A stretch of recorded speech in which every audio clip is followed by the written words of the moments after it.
हाय, माझं नाव आहे मानसी आणि आज मला एक छोट्याशा टॉपिकवरती बोलायचं आहे, ते म्हणजे आयुष्य.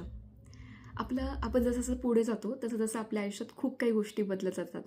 वस्तू, परिस्थिती, स्वभाव, आवडी-निवडी आणि खूप काही.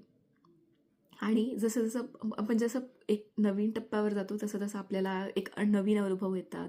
आपला दृष्टिकोन चेंज होतो. लाईफ आपल्याला वेळ आणि अनुभव हे एक नवा दृष्टिकोन देत असतात.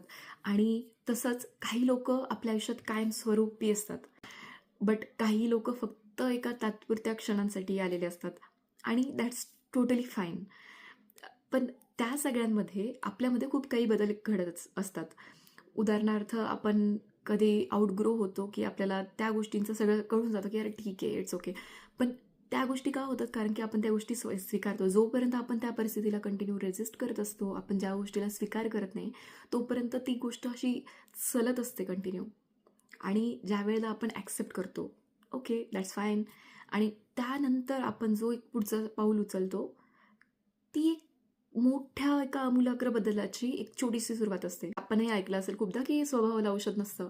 पण जेव्हा वेळ आणि अनुभव शिकवतात ना, तेव्हा सगळ्या काही गोष्टी चेंज होतात. लाईफचे खरे लेसन्स तुम्हाला लाईफकडून भेटतात, जे की अनुभवातूनच मिळू शकतात. इतरत्र कुठेही नाही. पुस्तकातून नाही किंवा कशावरूनही नाही. तर मला ती गोष्ट खूप पटलेली आणि मी स्वतः अनुभवते तीच गोष्ट, की अनुभवापेक्षा जास्त मोठा गुरु कोणीच नाहीये.